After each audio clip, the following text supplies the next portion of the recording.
Hey guys, and welcome back. Thanks for joining me for another video. Summer vacation is here and the kids are outside playing. So if you hear any noise, just know that those are just the kids in the neighborhood playing outside. They have been like loving life today. God, I miss being a kid. But anyways, let's get into this week's video. So this week I want to tackle, everyone take a breath, everyone do a breather, meditation, relax, because we are going to be talking about the vindictive narcissist. And this is really huge because if you are dealing with this type of person or have dealt with this type of person, it is an extremely stressful situation to be in. This person is relentless, this person is abusive, and if you don't even sometimes know that this is the bully that you're dealing with, then you're going to get caught up in this drama and it's going to completely drain you or possibly even destroy you on some level. So I want to go over why this person is trying to hurt you in such a way.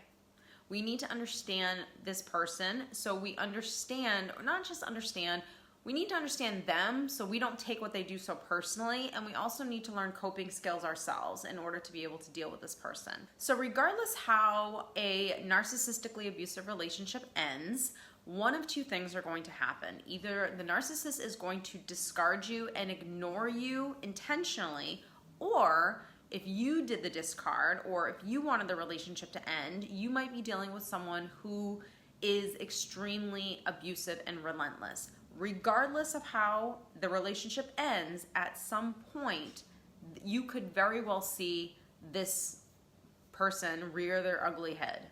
So a lot of people struggle with this vindictive narcissist because they don't understand why this person is so relentless to hurt you. And a lot of the times, when this person really rears their nasty head is actually when they've discarded you. So the reason for the discard is because you are no longer a good source of narcissistic supply. So either you have become so weak and insecure and low confidence that you're not giving that narcissist what they need. You're not showing up in a way that they want you to be in the world and in society, right? Or possibly you've actually gained a lot of strength and are taking charge of the situation and seeing it for what it is, and you're not putting up with this abuse anymore. And so possibly when you started standing up for yourself or setting boundaries in the relationship, this person didn't like that. And because they didn't like that, they possibly discarded you. Now, because you weren't a good source of narcissistic supply, you caused a narcissistic injury, which is basically a toddler saying, hey, you didn't give me what I wanted, you didn't behave the way I wanted you to, you didn't say the things I wanted you to say, you didn't let me manipulate you or abuse you, you started standing up for yourselves, or possibly you just gave me everything so easily and you're not even a confident person anymore that you're not mirroring what I want to see in a partner. And because of one of those two things, I'm going to discard you.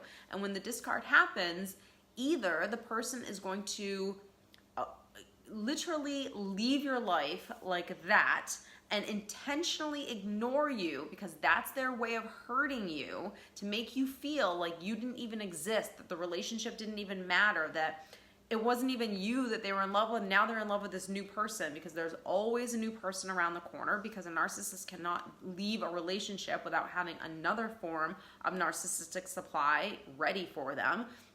And even if the discard happens and they don't ignore you completely, they're going to loop back around at some point and become extremely vindictive and want to hurt you in such an abusive way. And it could be throwing their new partner in your face. It could be completely ignoring you and making you feel like you didn't even matter and that you weren't actually even in a normal, healthy relationship, because no relationship ends that way, where someone completely just discards you in such a careless and lovingless way. Now, where normal, healthy people struggle with this type of bully is because they can't understand why this person wants to hurt them. So you left the relationship, you got everything you wanted, and yet you still want to hurt me. Or I tried and tried for years with you. I told you that, hey, the way you were treating me wasn't okay, that I now got to a place where I had no choice but to leave this relationship, and now you're upset with me as if I never worked hard on this relationship or tried at all. And so the person gets really stuck in this loop of not understanding why they are trying to hurt them in so many ways, whether it's verbal, whether it's physical, whether it's manipulation, whether it's threats, whether it's bullying, whatever. They just don't understand why this person can't take responsibility for themselves and is now trying to hurt them. So the number one reason why a narcissist becomes vindictive or a bully and abuses you on many different levels is because internally they are suffering. And because of this suffering that's going on inside, it is just spewing out. So I'm so unhappy, I'm suffering in such a way inside, this person has caused such a narcissistic injury within me that I don't know how to take care of myself. I don't know how to soothe myself. I don't know how to take responsibility for how I feel in this moment. I'm putting it on everyone else, and everyone else is going to suffer for the suffering that I'm actually feeling inside.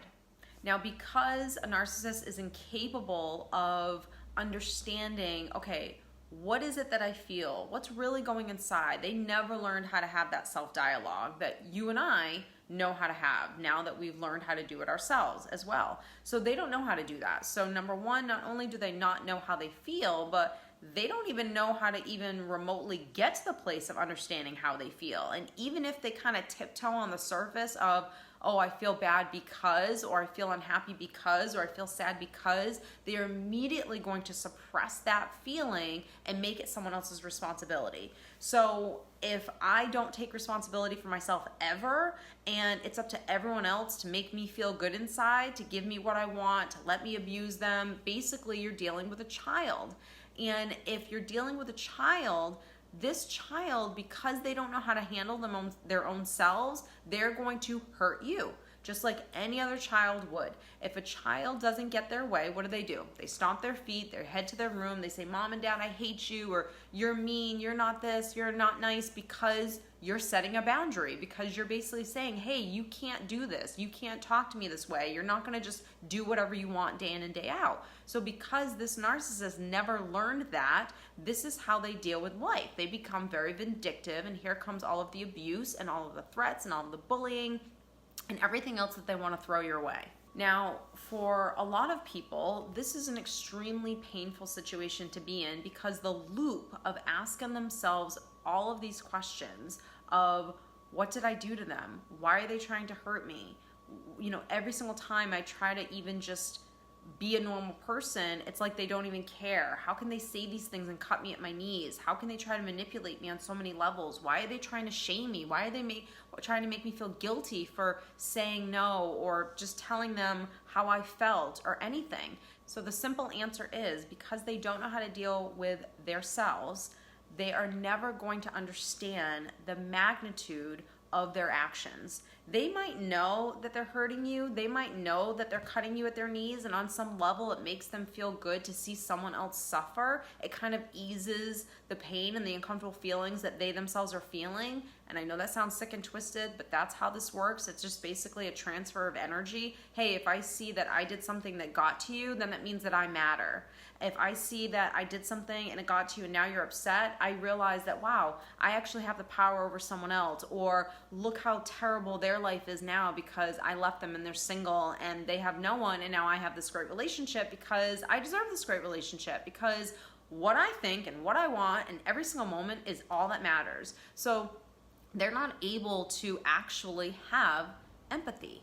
So if I have empathy, then I might be hurt by something that you did, right? Maybe you didn't give me my way or anything like that, but because I'm a self-loving adult and I know how to take care of my own self, I'm not going to put that on anyone else. But let's just say for a moment my ego takes over the show, and I say something that's hurtful because you hurt me, and I'm kind of playing that tit for tat type of thing, and I become a little, I don't want to say vindictive, but because I'm in pain, I'm going to cause you pain, right?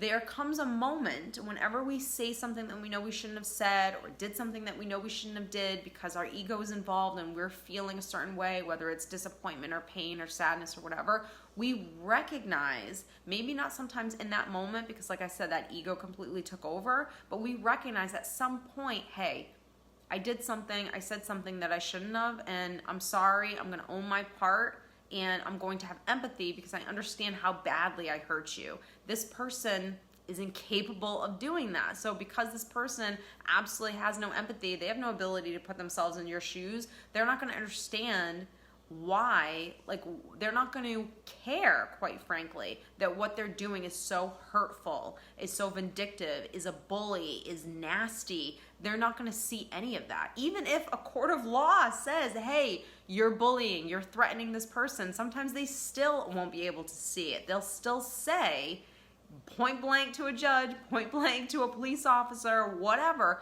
hey, I don't think that what I did was wrong. Because they really don't. They believe their own lies.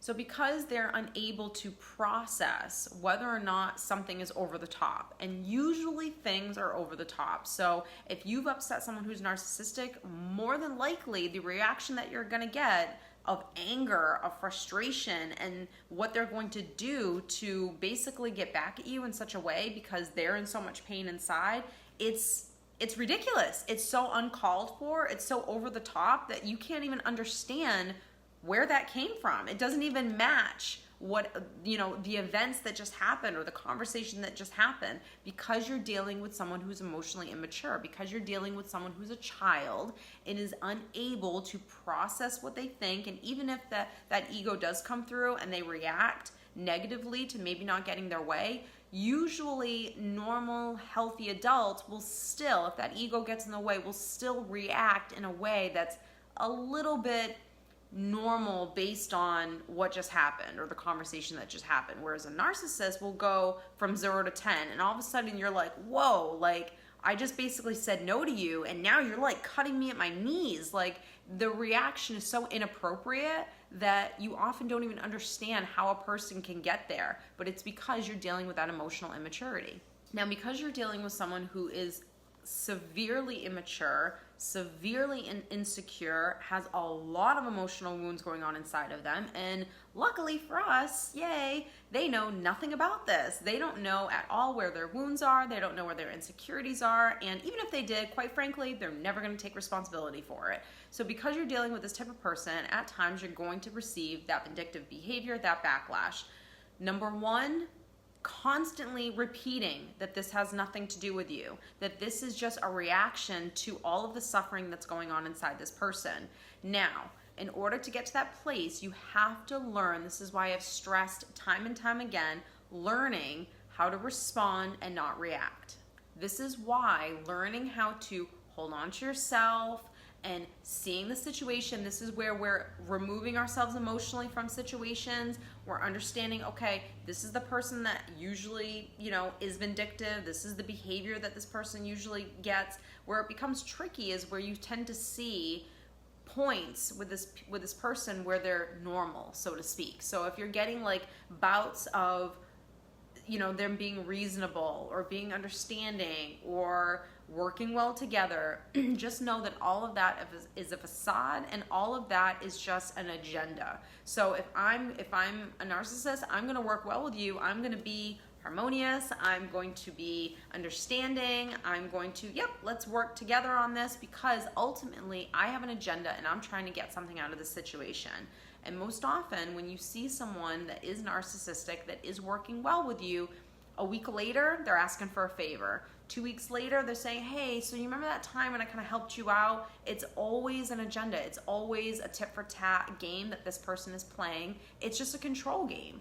And so learning how to respond to these people and not react to them is absolutely huge. Learning how to soothe, that whenever you have to go toe to toe with this person and they do something that's vindictive or they do something that's hurtful, learning how to parent yourself through that and not taking that abuse on. And I think that that's absolutely so important, not just for someone who's narcissistic, but anyone that's using any kind of an emotionally abusive tactic on you, is learning how to create that bubble and letting things kind of bounce off you, and not, whatever someone does, whenever someone says, not holding on to it and keeping it inside. Because again, what someone does to you never has anything to do with you. So if I'm a self-loving person and I'm going to take care of myself, I'm going to, regardless of the situation, I'm going to take responsibility for my own feelings. I'm not going to put that on you, regardless of what you do to me, because I know how to emotionally and mentally take care of myself.